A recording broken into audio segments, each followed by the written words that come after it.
What is going on? You're listening to Tags Live, aka Talk About Gay Sex, the live edition. This is episode 499. Let's get into Already in Progress, episode 499. Talking all things red light district. We're really excited about that. Stay tuned for that in this show. Yes, you mentioned it. I'm here in Puerto Vallarta, and we can't say it enough. It's the countdown when we come back October 29th through November 5th for the 2023 Vacaya, Mexico Resort Vacation in Puerto Vallarta. And we want some of you to join us. It's all inclusive, y'all. And we are going to be broadcasting this particular show live on November 1st. Dia de los Muertos. So you want to tune in to that, or if you can, join us and be in the live audience. I did a site check earlier this week, and it's really cool. We're going to be on the sun deck. Hopefully, if not, we'll be in this other part, but we're working those details out. It's going to be a lot of fun. How excited are you? I am so excited. I was just looking at all the amenities and things of that nature, and I cannot wait. I think it's going to be a transcendental experience, and I'm so excited. I'm brimming with joy and anticipation. I can't wait. Anticipation, exactly. 100%. You guys can join us and get up to $200 off by using our promo code at checkout, TAGS, TAGS. Simply go to tagspodcast.com and click on the 2023 Vacaya Mexico Resort Vacation in PV, and at checkout, get up to $200 off. Use our promo code TAGS, TAGS. We would love to have some of you out there with us, sunning by the pool deck, the naked deck on, the naked deck, and the red light district, which is going to be so much fun. We'll talk more about that in this show. Also, I'm going to be at both places. So just in case anybody was wondering, I'm going to be at the naked deck and the red light district, and I'm going to be naked everywhere I can be naked. All right? Exactly. Well, before I leave Puerto Vallarta, I had to get my hair cut at this. I have to shout out to it. It's this awesome barber shop called Barber and Booze. And you heard it. They have some of the best barbers. Shout out to Ulysses, who cut my hair today. He's the second time he's cut my hair. He gives some of the best fades. We're talking meticulous fades. I'll show you in a second. I'll show you the back of my head what he did, and it's so cool. But they have craft cocktails at this barber shop. Not just vodka soda or here's a beer, which would be great, right? But craft cocktails, a menu of. So it's the third or fourth time I've gone there. When my friends come with me and my sister, they love to come with me too because they sit on the couch, hear music, and have a cocktail. I had this mezcal craft cocktail, and it was delicious. God. Ulysses did such a great job. I'm going to turn my head around and show you the back of my head. I've never seen the back of your head before. It's so cute. Oh my God. Not bad, right? That's cute. I love it. He works with you so good. So check out Barber and Booze in Puerto Vallarta when you are here.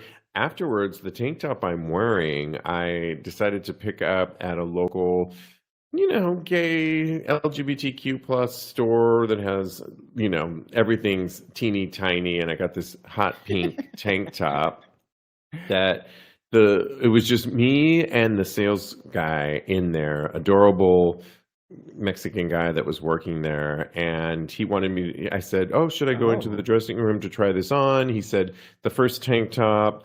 He says, "Can I be honest?" I said, "Please." He said, "I think I have a better one for you." And same price. I put it on. Let me just say that after telling me he thought I was very attractive, and he actually closed the shop down. I bought poppers there. He closed the shop down. And we went into the dressing room for some fun. What? I have somebody off camera here who's giving me a side eye. Oh my God. Full service. And he wanted to go further. I'm like, you know what? I got to get back, but this has been a lot of fun. But we were in, I mean, imagine Does closing he down have a your, coworker? I need I need to know what's going hey, on. it's a little bit slower times here in Puerto Vallarta in the month of September. So he was like, let me get my groove on. And I happened to be the right one at the time, I You guess. better But get it. I know I got a tank top, poppers, and Did you get a some. discount is what I want to know. Well, no, but prices. I got something. We are You got a live, you gift guys. with purchase. Okay, all right. We are I love it. live, and I love the comments flowing through. Steve says Dad, and Marie, who's going to be joining us a little later, Dick discount. I mean, Oh I was yeah. like, okay, this is perfect for the show. I'm ready for the show now. So Love it. super fun. We love it when you guys write in, especially when it has to do with past topics. And this one came from episode 497. This was the one where we were talking about, what's his first name? DeMarco? Cody? Adam. Adam DeMarco. We You were look talking that about. way, so I was like, "Are you talking to somebody No, else?" sorry. My mind's still in that shop with that guy Okay, yeah, I earlier. see So, that. yeah, let me pull it back here. He wrote episode 497. We were talking about Adam DeMarco and the new Bumble campaign where the power of kindness. Well, they wrote in the most effective thing we can do to create a better world is to be kind to the people we encounter each day. Hopefully, we inspire kindness in others and the effect ripples outward. Someone who is attractive and naturally kind, that is the epitome of sexy. Congrats in advance for making it to episode 500, which we will next week. Mike wrote into us, a retired teacher living in Bangkok. I love that. Bangkok, yeah, sounds like what I you did mean, in the store. Oh my gosh. yeah, Sorry, I couldn't let it go by. the power of kindness. Come Right, on yes. now. Oh my gosh, I got to remember that. Yes, exactly. Okay, well, we've got to get to hot topics, and one of them comes from a Texas judge who halted the state's drag ban. This is good news because it's an Yes. actual federal judge in Texas who has stopped the state's ban on drag performances. And this was all scheduled to go into place last Friday, which would have enforced a temporary, well, they enforced a temporary injunction on the measure. One, major rights for our community. Well, there was a group of drag performance groups led by the American Civil Liberties, ACLU, in Texas. They filed a suit against the state earlier in the month, claiming that the law is overly broad and infringes on their freedom of speech. The court finds there is a substantial likelihood that this law, as drafted, violates the First Amendment of the U.S. Constitution under one or more of the legal theories put forward by the plaintiffs.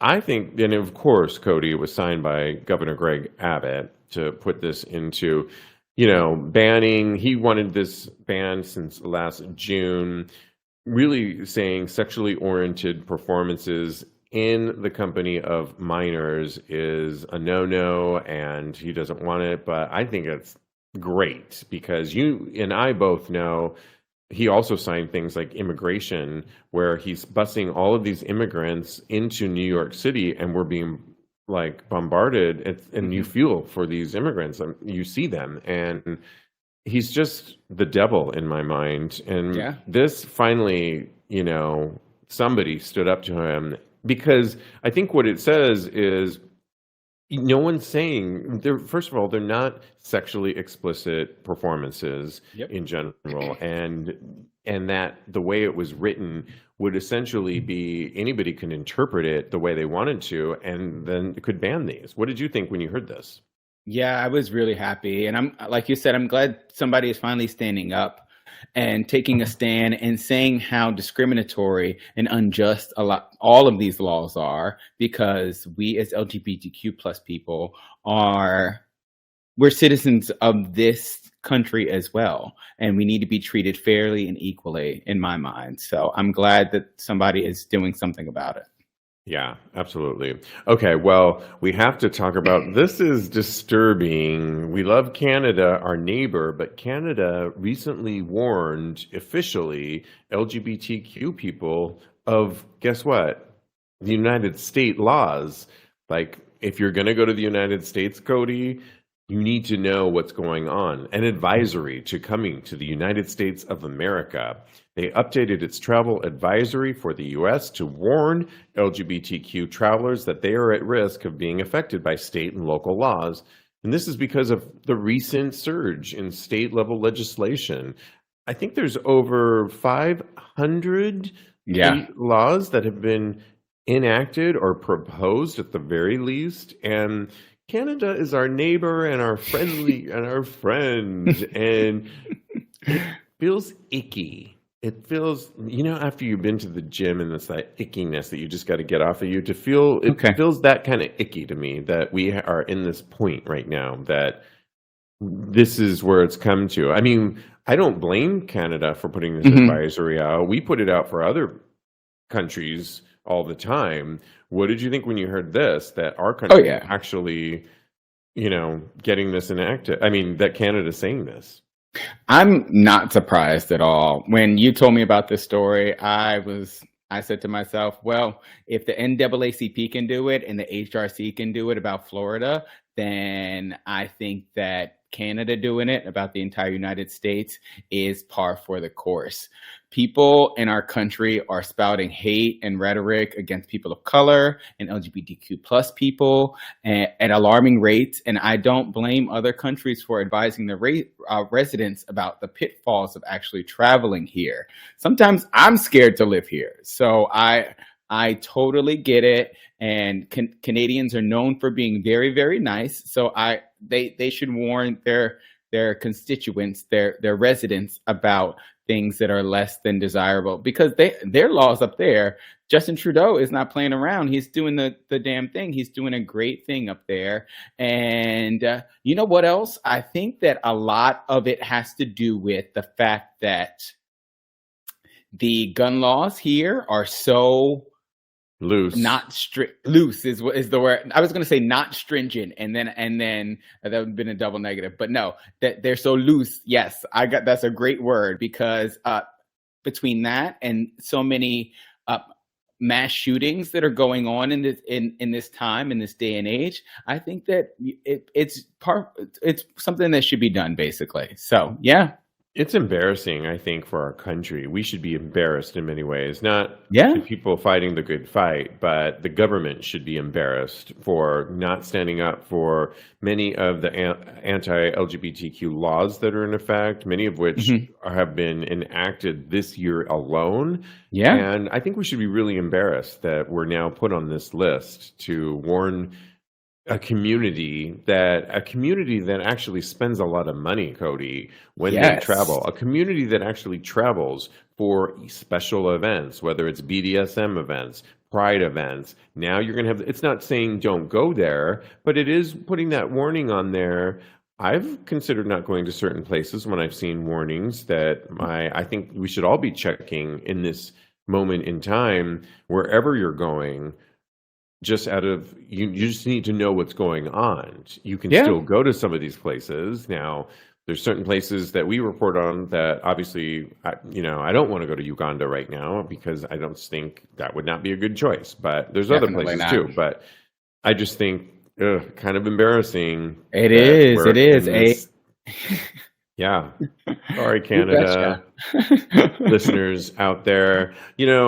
Somebody also felt the same way. He's a writer, an opinion writer. He wrote for The Onion recently, The Guardian, actually, Dan Clark.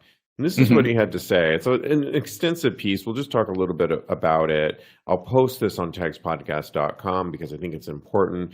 I have never in my adult life felt less safe to be gay in public in the U.S., he wrote.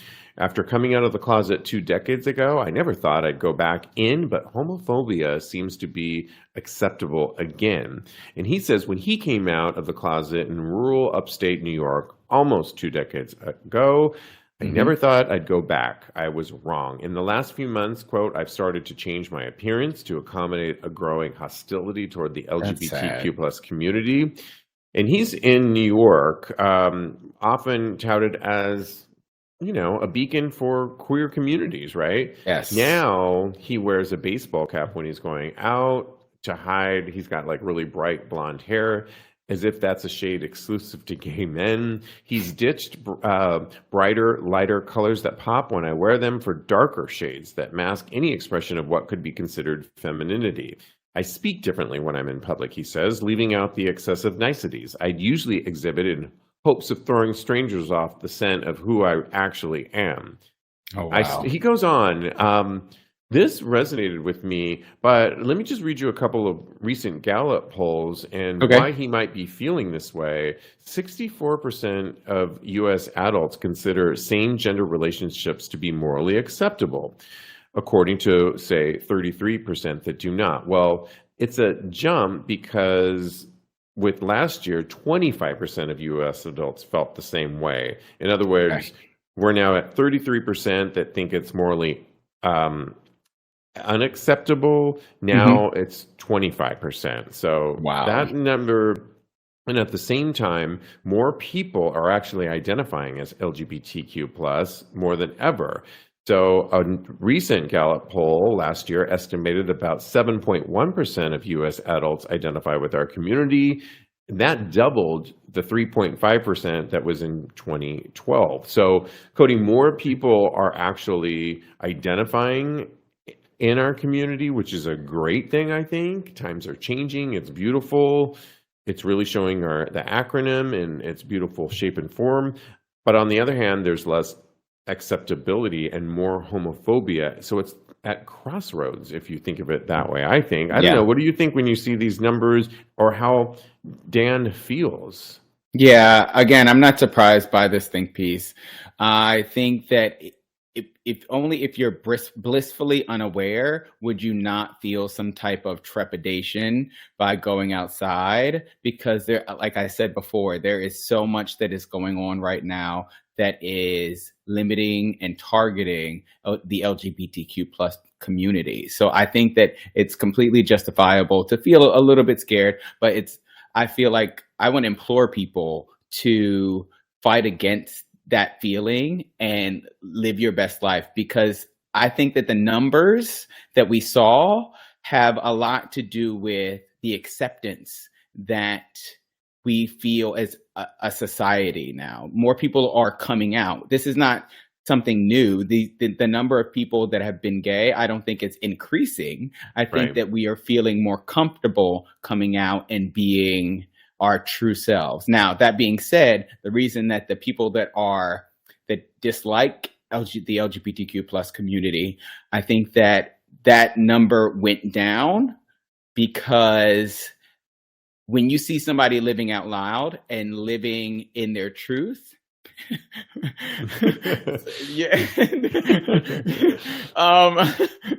you broke up my train of thought. Sorry. It's gonna be really good too, but I love the little wink. When you see people living out loud and living in their truth, and you're not necessarily comfortable with it, or you actually see what it entails, then you start to revisit and rethink some things. And I think that is why a lot of people have come into or aligned with more stringent LGBTQ plus views. What do you think?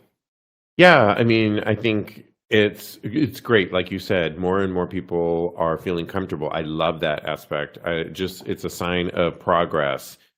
I just think with these laws coming into effect that it's at crossroads in many ways, and they are not feeling the accepted. They're feeling comfortable in many ways, but it's making a lot of other people want to go back in the closet. So we're at a turning point, I think. It's a true turning point in history right now that we're actually living, sociologically analyzing and looking at it, like on this show, and wondering where we're going next. So let's keep this conversation going because it's ongoing. I know it is, but it's really more exciting to bring up our special guest, Marie, to the show. Do we need to invite her, Kodi? Or I think she's invited. If she just clicks on go to stage, then she should be. Yeah. Just up. Here she come. I see it. Yay! Hello. Hello. It's wonderful to be here. Hi, with such gorgeous beautiful. humans. Oh my Oh my goodness. gosh. Talk about gorgeous. Likewise, we're Yes. in good company. Well, we couldn't help, we want to introduce you, Marie, to the show, who resides in DC. You and I have in common that we were earlier on the Caribbean Vacaya cruise. I believe you were on that cruise. Is that correct? Yes, I was on this year's, and I was there for 22 as well. Nice, Ooh. yeah. So Yeah. unfortunately, I didn't see you then, but what, I guess the first thing, what did you love about that cruise? Why do you like the Vacaya brand? We're going to be doing, you probably heard us, the upcoming 2023 Mexico resort here in Puerto Vallarta. I love the brand, but I'd just love to hear like what you think about it. Um, I really appreciate, um, you know, Vakaya really has demonstrated to me that it's dedicated to inclusivity. Mhm. I've heard about Atlantis, I've heard about some of the other cruise lines. I would love to go and check it out. I like to party with the guys, but it's not clear to me that there's space for me there.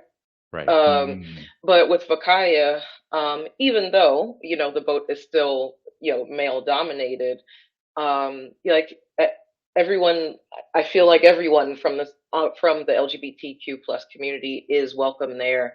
And it's a work in progress. Of Right. course, there could always be more POC, more women, more trans folks. But I think, Vakaya has demonstrated when I look at the Vakayans, I see myself, I see what my queer friends look like, what my queer community looks like. So it's a brand, that's why I support, and it's super fun. My best friend is actually in the Gay Men's Course of DC, of which Vakaya is a big sponsor. So we Okay. have a large contingent. So though that's my group that I go with, and just a great group of people, and we have a really good time. Love it. I feel the same Nice. way.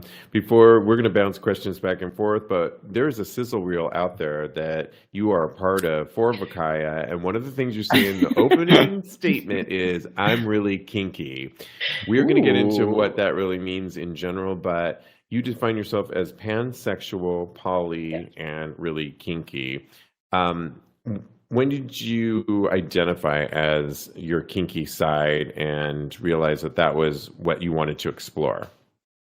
Um, actually, I visited Germany. My family was there. This would have been like maybe 2013, and it was my first time going to a sex club, and I was Ooh. like, this is amazing. What? I can go and hook up, and I don't have to worry about, do I got to go to your house or you come to my house? What if you turn out to be not what I thought? What if it's not giving? And this can happen at a public place that is cleaned with the safe sex supplies, and it just made sense to me. And so when I came back to the States, I was like, well, this is a life that I would like to to explore further. And being in DC, there's a sizable kink community here, so I was able to get a good entrance with good education, right? Like, learning how to meet good people, not get hurt, those Yeah. kinds of things, Yes. treat myself safely and with respect, and of course other people as well. So I was fortunate, especially as a woman coming into the kink scene. You wanna come in with good education, so you're not caught up with the wrong folks. Yeah. Yes, girl. Right, cautionary tale. That's right. Well, I kind of want to roll things back just a smidge because we touched on inclusivity. I want to get your experiences with Vacaya on inclusivity. How have they made you feel that you were accepted, welcome with open arms? What would you describe as inclusivity for as far as Vacaya is concerned? Like I mentioned earlier, when I look at the Vakayans, like I Mm-hmm. said, I see people of color, I see Mm-hmm. people of all gender expressions and identities. Just in addition to many of them being very easy on the eyes. Okay. Oh, that helps. Right. Just very like, oh, you're on the boat. I would also like to be on the boat. Where will you be exactly on this boat? So definitely there, and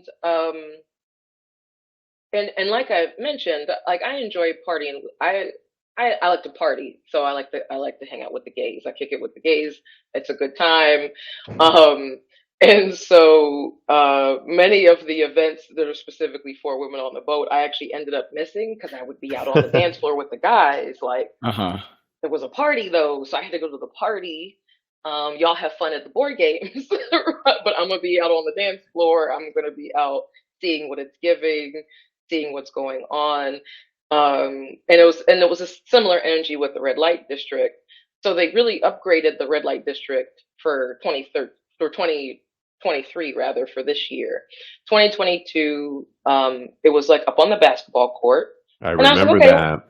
Yeah. right. And I was like, okay, well, that's cute for the guys, but that doesn't, my genitalia face This- in a little bit of a different direction. I'd rather have a surface for my activities. But hey, I'm here for it. Y'all do that. But as soon as they got that furniture in there, I was like, oh, this is giving dungeon, and I know what to do in a dungeon. Like I know my way oh. around there. So I was like, oh, okay, well, I'm fitting to be down on the red light district, seeing what's going on. And I mean, I felt welcome there. There was a couple, some of the older queens might have, clutched their Yeah. pearls a little bit, but then they kind of looked down and saw the strap that I had, and then, Oh. the wheels were turning instead of like there was less pearl clutching and more like, wait a minute, maybe she does have something I'd be interested in. Um, and so it's really fun. Vacaya is it's a really good time.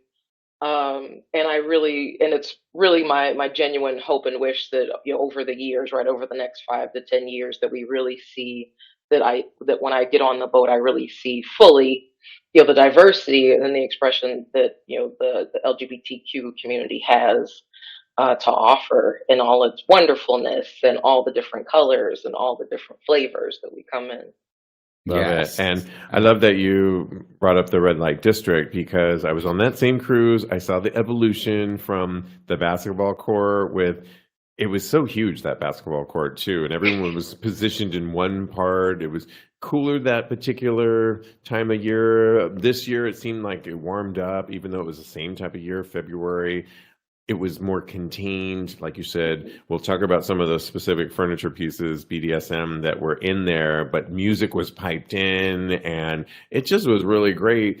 You in that video said something that I loved, but actually I want to tap a little bit more into it. You said there's a misperception out there that only cis gay men can have a space like this. And you actually go on to say, why can't we all be kinky together? Now, you tapped in that some of the older queens maybe clutch their pearls a little bit, and I hear that. Just talk to us a little bit about But your they came mindset. around though. They came Sorry. around. They came around. Sorry. Go ahead. Yeah. What was your mindset going into the space like that? Did you think about it? Did you care that maybe you might, get some of these reactions? So I wasn't as concerned about reactions, but I did really, because I didn't go until later in the week. And that's because I really did spend time with some of the gay men that I was there with, asking questions Wow. about etiquette. Yeah, how do things work? Um, Vacaya is for everyone, but as the iteration it's in right now, most of the people on the boat are cis gay men, and I think all of us, we need to respect the spaces that we're in. Right? We don't need to immediately come in and change things, right? First, you kind of see who is centered or who feels centered, and then kind of go from there. So I spent quite a bit of time asking questions. How does it work? How do the guys do it? I want to come in respecting the space and not coming in like, okay, we're doing something different.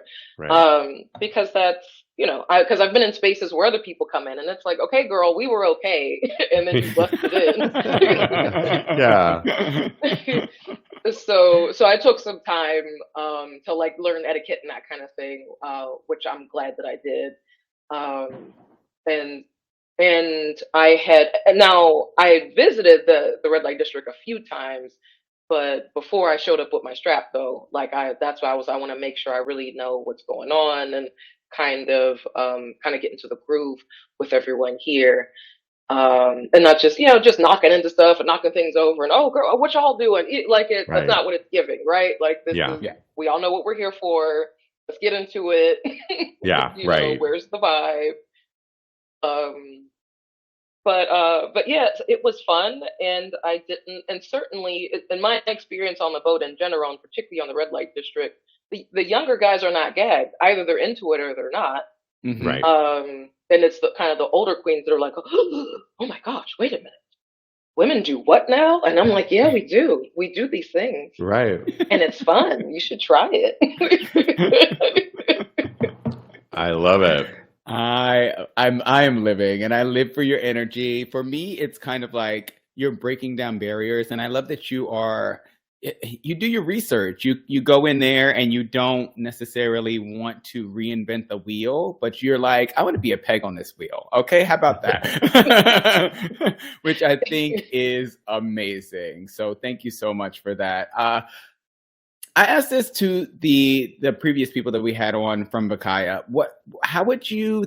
Because I am so excited to go in the red light district. It's like one of my main things that I want to do there. So, what would you say is the vibe when you get into the red light district?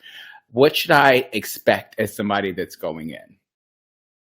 And so it partly depends on what time of the day it is. So when Okay. it's really popping, during and after whatever the late party is, right? Because there's parties all day long, right? Right. There's like tea during the day, and then there's an early party.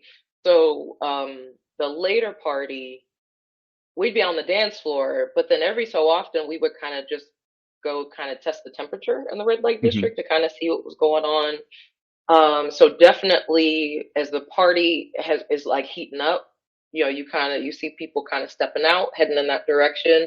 And then so like when the party has heated up and when the party is cooling down, it means probably that it's moved to the red light district. Okay. So when it's really popping, it gets, there was a lot of bodies, which is nice though. Some of them were Yeah. quite nice to look at. I was like, I don't see nothing wrong with that. Exactly. It was nice. And they had some really great furniture pieces, that really could facilitate, you know, j- just kind of all sorts of positions, right? When there's no furniture, you're kind of stuck with kind of just one or two things you can do, depending A upon. fence if you're lucky. Yeah, exactly. Depending upon how dedicated you are to this encounter. With the furniture, it kind of opens up a lot of different possibilities, and ways of relating with other people, or maybe you're having a scene with someone else and other people are watching, and you can kind of look around and make eye contact with other people. So the vibe is, it's cute. It's super cute. Yeah, there was, and then you can kind of see the types, right? The extroverts, the exhibitionists are right in the middle, right? To be Right. seen. That's And then me. you got the folks kind of like the wallflowers that are a little bit in shadow. And I would kind of see people like, that shadow is kind of shaped like someone I know, but that's not my business. So let me just keep it moving. And the group that I went with, we would have brunches and debrief at brunch about who Love did it. who and what the night before, and um, so that for me was also a big part of the cruise. Because even when I was not personally getting action, somebody was, and I got to hear about it, Yes. or see it if I happened to be there. And so the vibe is great. What I fell in love with, when I would party with gay men was that sense of sexual freedom, because it's what I wanted for what I wanted for myself, what I told I was not allowed to have as a woman. And then I Mm. found this space where like, no, no, this is what we're all doing. And I'm like, well, shit, I'm gonna do it too. Like, this is great. This is wonderful. And I've had really great experiences. Because there's, with more and more people feeling more comfortable talking about being bisexual, being pansexual. Even when I'm in a party with all gay men, I get energy. People are in the crowd like, well, I hadn't mentioned it, but sometimes I like a side of fish with my steak, and I'm like, I'm here for you, boo. I got you. I love that. Lovely. Well, we want to also ask you a little bit because I was on your Insta page and you say you're poly as well. Many of our listeners, some are polyamorous, but also open their relationships up. And there's a difference between an open relationship and a polyamorous relationship, although sometimes they can meet in the middle as well. When did you decide to be polyamorous, and how does that currently look for you? Um, you know, I moved to DC in 2014, so this was shortly after I had my sex club experience in Germany. And as a part of my entrance into the kink scene, I met a throuple. Hmm, There was the very traditional, right, heterosexual couple with a younger woman. right? And I was spending time with them, and I was so convinced that if all I got to do is hang out with them enough, and I'm going somebody, there's going to be tears, I'm going to see a fight, like I'm going to see this drama, and it never happened. Oh, And I Wow. spent wow. time with them, and I'm like, no, these people are happy. They're going on vacation together. They're sitting down, hammering out their feelings. And it honestly was the first time I saw a married couple that I was like, oh, I can do this. Mm-hmm. Great I can sit down example. and have these conversations to make sure everybody is okay, but everyone is still treated like an adult and Mm-hmm. make adult decisions. Right. Instead of having to get signed off and permission, but I want to walk down the street. Can I please, honey? Can I do that? And I can only look in this one direction. So that was my introduction to it. So it was good because it was close up. I got to ask questions, and then I got to really observe and see if people were telling the truth. I ended up living in Germany for a few years. I used to be in the military, and I ran into some poly couples where not everyone is really poly. Some folks are just like, well, this is what he wanted, so I'm doing it. Mm, Um, so I was fortunate that that throuple that I met, like, no, all three of us are happy. This is giving consent. No one feels like they have to do this to hold on to someone or any of those sad things right. that people get caught up in.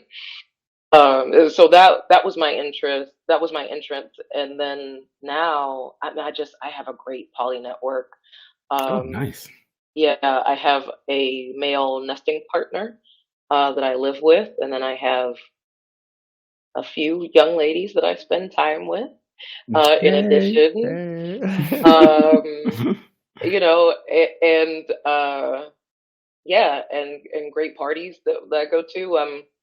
I'm a part of a social club here, DC After Dark, where we are explicitly, a kinky, queer, people of color centered, trans centered, group of folks. So I am so blessed to have a network of people with a lot of, where there's a lot of polycules and a lot of really intentional, you know, bringing your best self to this space and really respecting this space because it's reflective of who I am and who I want to spend my time around. Love That's so it. beautiful. I definitely love that. That's so.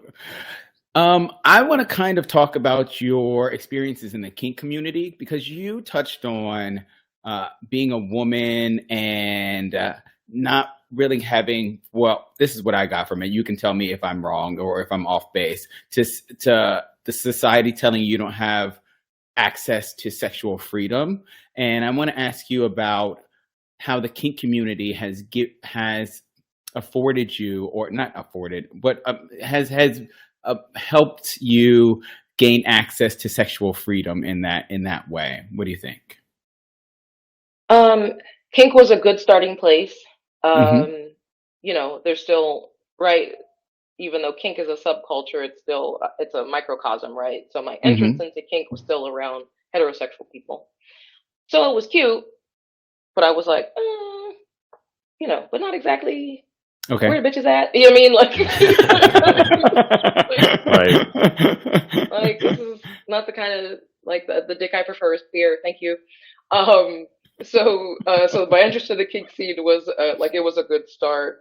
And then finding queer folks, in that space. Hmm. So, so partying with the guys was a big part of that.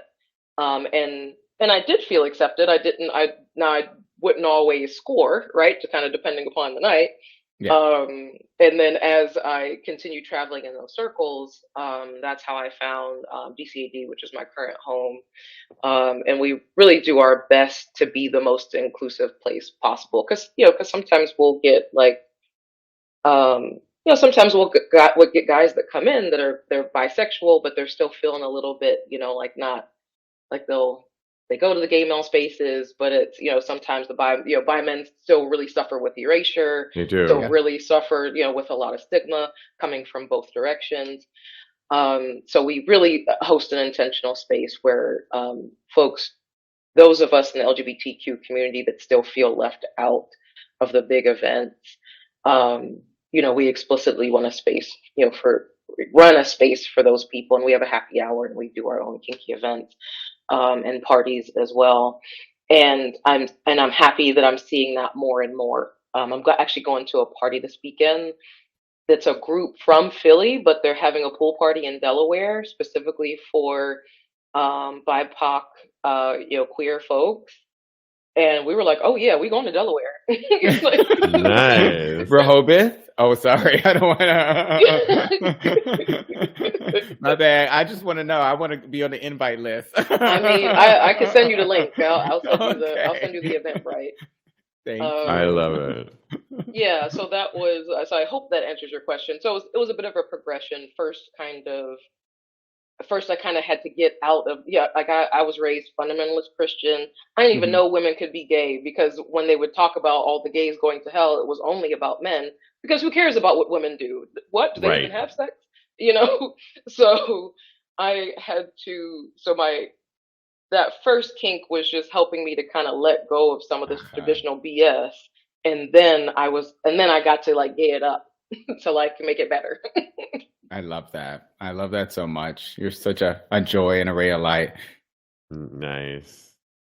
We are live, and AG says, love hearing about your experience, Marie. Yes, really. Thank you for sharing that. You said you'd stay on for a couple of hot topics about Oh, fetishes. absolutely. It would be my pleasure. Awesome. Well, we had this story come in that really got an interesting fetish that we'll just read it. They wrote in this, get ready to drool as we explore our next, and they say gay male fetish, but I would argue it could actually be a fetish for any of our community acronyms. Love it or hate it, spit or being spit on, especially during sex, is another popular fetish in our community. And though there are many fancy names for various other predilections involving body fluids such as urine or even, get this, vomit. We had somebody on the show that's a whole thing too. There Yep. doesn't seem to be an official name for the sexual gratification associated with being spit on. So the closet relative might be what's known as wet and messy fetishism, wham, also known as splashing, which is a form of gratification whereby a person becomes aroused when copious amounts of a substance are applied to the naked skin, face, or the cloth. Fitting to me, I didn't really realize it was a fetish, Cody, when I first heard this, just because it's always seemed it's this unspoken word that happens, not word, but spit that happens between two people in the bedroom at times, but you don't want to do it to the wrong person because Mhm. you could really set somebody off. I'll go first and we'll round robin it, but I personally love it, but not with everybody. It's when I'm talking dirty with somebody and I know they're kinky or either way, it's more of a dominant sub experience that I experience that I like the spit and I can think it can be really hot. But this is when I know it's not a wham bam, thank you, ma'am. It's we are invested in this sexual experience. We're taking our time with it. And this is one of the things that we're going to explore. So that's when it works best for me. Marie, let's jump to you Yes. though. What do you think of this fetish? Is it just as the article stated, gay men, or do you actually like this? When I honestly, when I think of spit, I think of like suck it, like sloppy dick sucking. You know what I mean? Yeah, Like yeah, that, like right. when it gets like really Homey, wet. yeah. Right, because it's hitting back there, which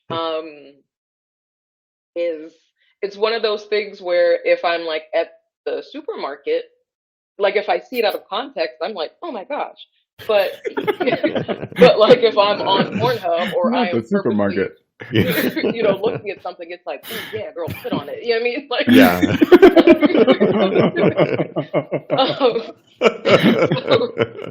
so in that way, yeah, because someone sent me something on Twitter, and I was like, oh my gosh, that spit came way down from her throat. It's just all over this man's penis. Um, and I have also seen it to your point, Steve, like when I've been watching intense scenes, right, where you can tell this is a long-standing BDSM relationship, Yeah. and when they kind of get into the like I've seen people like spit, like someone spit in someone else's mouth. Right. That's kind of Um, what yeah. yeah, which again, if I'm not thinking about it, I'm like, what? But when you're talking about two people, you're in an intense scene, they're in that moment together. It's like, oh, okay, Yeah. I can see Right. it. Kodi, I want to hear from you, but Bryce says, watching us live, the type of spit matters. There's a type. Some contain phlegm, which is better for our back door. In missionary, his spit better be minty fresh. Well, Aha, there it is. well, okay, to your point, Bryce, that's what I was saying. This doesn't just come out of the blue. I think it's when you kind of know this person from. You keep looking at me this great, Kodi. I feel I like you're know gonna because go. Then go with your. because for me, like you said in the beginning, I personally think that this is a part of sex. I didn't even really look at this as a fetish because it's something that It's a Tuesday night. I know, right? You're like, what? That's old. Yeah. I feel like it's something that I Fetish. just do. And maybe it's me. Maybe I'm in my top era. Maybe my blouse era is over. And now I'm in my dominant top era. And I'm just spitting on folks all the time. Not the phlegmy type. But honestly, I could spit on somebody in the club. And not as far as me not knowing them, but in a way where we had just met and we're doing whatever, we're having a good time together, we are kissing or we are having some kind of body contact, we're having an intimate moment. That's what I will say. I'll spit on them. I think that it's a That's giving top era big time. I feel like it's a dominant thing because Yes. I really, really enjoy it. And you know what? There are times I can see where you would say that it is something where you have to have a type of connection because I'm not saying romantic connection here, but I mean, for me, I have to know the person in order for them to spit on me. So maybe that is where the romance comes in, basically. Yeah, that's probably where I kind of got it a little misconstrued because I wouldn't just do it to anybody because I think they might punch me in the face if they weren't ready for that. But listen, when you're heavily involved with somebody, all bets are off and there's a lot of fluids being exchanged and to really get down and dirty. I think. Now, the guy in the store earlier that I referenced, I wasn't ready to spit on him or be spit on him. I mean, I just met him. I just bought a We need to know. Yeah, I need to know him a little bit longer than this. I want to go back in his face. Like What's that, Marie? Cody's like, you're gonna take the spit and you're gonna like it, and he's like, yes, exactly. It is what it is. Bryce says, don't spit on me when we are out dancing, Kodi. It could fall into my cocktail. Exactly. You'll enjoy it, baby. Okay. Let's keep this fetish conversation going because we recently did a survey and we actually polled our listeners on this show to say some of their fetishes. And I'll just read some of them and we'll discuss leather, armpits as delicious, groups, leather again in underwear, glory holes, voyeurism and exhibitionism, hairy men, soccer knee high socks, nipples, again, nipples, male butts, anonymous sex, facials, golden shower and groups, how guys smell after a workout, especially armpits and their ass. Ooh, okay. All Um, right. Public sex, exhibitionism, bondage. Someone wrote nipple pinching. Somebody said, and I love this, still exploring my sexual desires and needs. I love that. Feet and foreskin. I was waiting for feet. That's one of mine. Feet and pits. Bondage and whipping were just a few of some of the fetishes that people wrote in from our listeners. Thank you so much. Marie, does nipples, because that came up a lot. That's a big one. I often get asked, are your nipples sensitive when a guy's coming towards them, meaning like, will you feel anything or am I wasting my time? Do you like nipple play at all, or the women that you have come in contact? I know you're pansexual, but at least the women. I'm just curious. Oh, yeah. Well, I like all the nipples and all of their iterations. Um, and I tend to ask the same question with men, like, are your nipples sensitive or not? Because it really, I haven't had a male identified person say, they didn't know. It's either a yes or a no. Like they seem to Hmm. be very Yeah, clear. With wired or women, not, I think. Yeah. yeah, exactly. And with women, I'm guilty of much more assuming, but I haven't had anyone yet say, "Oh no, I'm not into that." If anything, No it's more complaints. exactly. It's really more about like pressure. So they're like, "Oh, you can bite me, or you can be rougher or go softer," that kind of thing. Love it. Cody, what did you think of any of the ones that were read that maybe resonated with you? Oh, definitely the public sex. I am an Oh, exhibitionist all day, every day. The nipple play was kind of something that took me by surprise because I guess I'm speaking from my personal experience. I'm a spitter, but my nipples, I don't get down with that. I'm like, they're just not something that I feature all of the time. So I don't think they're that sensitive. I did have them pierced and they got a little bit more sensitive, but it's not something that I'm really into. What about you, Steve? the feet one was definitely one I was thinking that would come up more often because that's always the OG, seemingly one out of all of it. I've explored it a lot in recent years, happily, and so that one for sure that I enjoy and don't feel shameful of. And that's the whole thing about fetishes is the more we can talk about them, less stigmatize them. I think I love that's why I go back to that one person that wrote in and said, I don't know. I'm just now exploring what my potential fetishes are. And believe it or not, I think a lot of people are often in that boat. So kudos to them for exploring.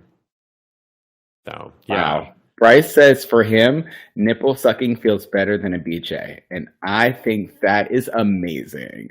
Right? Kudos. Well, we'd love to end with our favorite segment. We should include Marie on this Marie, do you one, want to right? play? Oh, We always. we put we put the link in the chat, and it's produced by Straight Up Gay Porn, where every week they ask the question, out of these porn stars, this week it was 17, who took the best photo of the week? Brace yourself, Marie, because there's some really juicy ones in there. Her eyes are wide open. We are essentially an audio podcast. So our job when the show gets repackaged is to vividly describe in audio terms why you picked the one you picked. Descriptively describe it and why it got your fancy. Why don't we make Cody go first and move from there? Her mouth keeps getting open too, and I'm like, she's like, oh, and I am living. Okay, first of all, there's a lot to choose from this week. I There's a don't know about lot. you, Steve. It's lot. kind of like this week is a little insanity. I was very happy, and I would have gladly taken any of these men. But my pick for the week goes to Brock Banks, mainly because I've had a crush on him for a long time. But also, that bed is beautiful. He's laying on a bed. I love it when you talk about the accessories. The bed is gorgeous. Okay, I feel like I could just lay in that bed for a lifetime. He's laying on this beautiful bed. He's got his legs in the air, and he's holding the thickest thighs I've ever seen in my life. He's showing us his beautiful hole, which I just want to put my mouth on, and his beautiful cock. And so, yeah, Brock Banks for me all day, every day. He's the thickest. I love it. You're right. There were so many to choose from, including the number one on there, Rocco Steele, who I've met. He was on a Vacaya cruise one year. I think it may have been the one that we were on, Marie, but I'm not sure if that's true. But anyway, I've seen him around town before. He has thick thighs. He looks like he's hiking, kind of nestled in this rock sculpture, as if he was just hiking naked, and he's tatted up. He looks mean and rough and ready, and he's got these huge quads and that thick cock. And it's normally hard 10 inches, and he has a brand of underwear called 10 inches, I believe. It's flaccid, and it looks delicious, just flaccid. And It looks bigger than my dick. when it's hard. No, I'm kidding. I know, right? No, literally, it's huge. It's Yeah. so big. So he normally gets that. He should probably just be my pick, and we'll just make him my pick. But I'll just do a couple shout outs. King Jax has popped up on this recently, and he's just the way he's sitting in his office chair with his ball sack just down there. And I'll do a shout out too, like you did, Kodi. There's a skull in the background below his knee that's just piercing below that. I don't know if that was strategic or not, but it's cracking me up and I love it. But his dick is beautiful. And of course, Brock Banks, you said, and I love Chris Poppy and Roxham Calum as well. Yeah. So, Yeah. all right, Marie. Yes, those are my choice is Chris Poppy and Roxas Calum because they're like, we're just bros being handsome, hanging dong, like just breezy. This is just what we do because we are that girl. Like Again, it's a Tuesday, right? Right.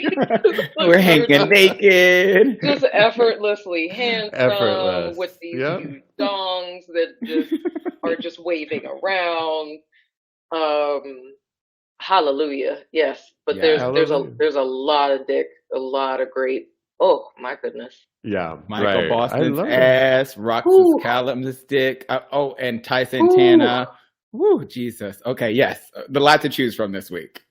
What did people say? Bryce, you said Bryce, right?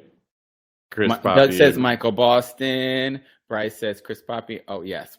Yep. They got them. They got all the ones we got. Yes, I know, right? Everyone do us a favor and help vote for your favorite. You can do it on Straight Up Gay Porns because they at the end culminate who gets the actual thirst trap of the year, y'all. And so you want to play the game, and so make your vote. I know you can only post one, but the good news is when you vote, you get to see the stats on who's in first place, second, third, and so on. So it's kind of a fun game to play. That we'd like to play.